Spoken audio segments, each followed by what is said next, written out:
കുറച്ച് വർഷങ്ങളായിട്ട് നമ്മൾ നോക്കിക്കഴിഞ്ഞാൽ മൂൺ ഗോഡസ് എന്ന് പറഞ്ഞ ഈ ബൊട്ടീക്കിനെതിരെ ഉണ്ടെങ്കിൽ ഒരുപാട് പേര് രംഗത്ത് വന്ന് ഓരോരോ കാര്യങ്ങളൊക്കെ പറയാറുണ്ടായിരുന്നു. ഇവരൊക്കെ ഓർഡർ ചെയ്ത് കഴിഞ്ഞിട്ടുണ്ടെങ്കിൽ ഒരു വർഷം കഴിഞ്ഞിട്ടും ഉണ്ടെങ്കിൽ ഇവർക്ക് സാധനമൊന്നും കിട്ടാറില്ല. അവരുടെ 1000 രൂപ 2000 രൂപയൊക്കെ ഉണ്ടെങ്കിൽ പോയിട്ടുണ്ടായിരുന്നു. അപ്പോൾ നോക്കിക്കഴിഞ്ഞാൽ ഒരുപാട് പേരുണ്ട് ഇതിൻ്റെ പിറകെ അധികം നടക്കാനും നിൽക്കത്തില്ല. കാരണം എന്ന് പറഞ്ഞാൽ 1000 രൂപയ്ക്ക് വേണ്ടി ഇതിൻ്റെ പിറകെ നടന്ന് ഒരുപാട് നേരം കേസ് കാര്യങ്ങളെന്നൊക്കെ പറഞ്ഞു കഴിഞ്ഞ് പോയി കഴിഞ്ഞാൽ അതിനൊക്കെ ഒരുപാട് ടൈം ആവും. അതുകൊണ്ട് തന്നെ ഒരുപാട് പേരുണ്ടെങ്കിൽ ഇതിൻ്റെ പിറകിലുണ്ടെങ്കിൽ പോകത്തൊന്നുമില്ല. അതുകൊണ്ട് തന്നെ അവർക്കുണ്ടെങ്കിൽ ഇത് കാരണം ഒരുപാട് ലാഭമൊക്കെ കിട്ടാറുണ്ട്. ഇതിലെ മെയിൻ പരിപാടി എന്ന് പറഞ്ഞാൽ ഇതിനുണ്ടെങ്കിൽ ആൾക്കാർ ഇവർ അഡ്വർട്ടൈസ് ചെയ്യുന്ന ഓരോരോ ഡ്രസ്സും കാര്യങ്ങളും കണ്ടിട്ടുണ്ടെങ്കിൽ ഒരുപാട് പേരുണ്ടെങ്കിൽ ഓർഡർ എടുക്കുക, അത് പൈസയൊക്കെ അയച്ചു കൊടുക്കും. പക്ഷേ ഇവർക്കുണ്ടെങ്കിൽ ഓർഡർ ചെയ്ത സാധനം ഉണ്ടെങ്കിൽ 6 മാസമായിട്ട് 7 മാസമായിട്ട് ചിലർക്ക് 1 വർഷം കഴിഞ്ഞിട്ട് പോലും ഉണ്ടെങ്കിൽ സാധനം കിട്ടത്തില്ല. ഭയങ്കര വലിയ സെലിബ്രിറ്റീസോ കാര്യങ്ങളൊക്കെ അവർ ഇതേ കണക്കൊന്ന് വന്നിട്ട് ഇതേ കണക്കുള്ള ഏതെങ്കിലും ഡ്രസ്സ് വേണമെന്നുള്ള ഓർഡർ കൊടുത്തു കഴിഞ്ഞാൽ അത് പെട്ടെന്ന് ചെയ്ത് കൊടുക്കുന്നതായിരിക്കും.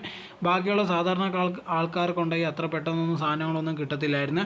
സോ ആ സമയത്തുണ്ടെങ്കിൽ അവർ പരാതി എന്നുള്ള രീതിയിൽ പോകാൻ തുടങ്ങുമ്പോഴത്തേക്ക് പെട്ടെന്നുണ്ടെങ്കിൽ ഇതേ കണക്ക് ഇവർ തന്നെ എല്ലാം റെഡിയാക്കുന്നുള്ള രീതിയിലായിരുന്നു ആ സമയത്തെല്ലാം ചെയ്തുകൊണ്ടിരിക്കുന്നത്. ഇപ്പോൾ നോക്കിക്കഴിഞ്ഞാൽ പിന്നെ ഒരുപാട് പേര് രംഗത്ത് വന്നുകൊണ്ടേ ഇരിക്കുകയാണ്. ഇവരുടെ അടുത്ത് പല ഓർഡേഴ്സും കൊടുത്തിട്ടുണ്ടായിരുന്നു. പക്ഷേ അവരൊന്നും കറക്റ്റായിട്ടൊന്നും അയച്ചു തരുന്നില്ല, പൈസ പോയെന്നുള്ള രീതിയിലൊക്കെ പറയുന്നുണ്ട്. പക്ഷേ ഇതിന് മെയിനായിട്ടുള്ള കാര്യം എന്ന് പറഞ്ഞാൽ ഒരുപാട് പേരുണ്ട് ഇതിൽ പിന്നെയും ചെന്ന് ചാടുന്നത് കാണുമ്പോഴാണ് അത്ഭുതം. കാരണം എന്ന് പറഞ്ഞാൽ ഒരുപാട് വെബ്സൈറ്റുകളുണ്ട്, അല്ലെങ്കിൽ ഒരുപാട് ആപ്സ് ഉണ്ട് ഇത് കണക്ക് നമുക്ക് ഡ്രസ്സ് എടുക്കാൻ പറ്റുന്ന ഒരുപാടുണ്ട്. അല്ലെങ്കിൽ നേരിട്ട് പോയി എടുക്കുക. അതെല്ലാം വിട്ടിട്ടുണ്ടെങ്കിൽ ഏതെങ്കിലും ഒരു ഇൻസ്റ്റാഗ്രാമിൽ ഏതെങ്കിലും ഒരു വീഡിയോ കണ്ടിട്ട് അവരുടെ അതിൽ പോയി എടുക്കാൻ നിൽക്കുന്നതായിരിക്കും. മിക്കവാറും ഉണ്ടെങ്കിൽ പണം പോകുന്നതായിരിക്കും ഇത് കണക്കത്തുള്ള കേസ് സാധ്യത. എന്തായിരുന്നാലും ശരി, പരാതി കൊടുക്കാനുള്ളൊരു തീരുമാനമാണെന്നാണ് ഒരു സ്ത്രീ പറഞ്ഞിരിക്കുന്നത്.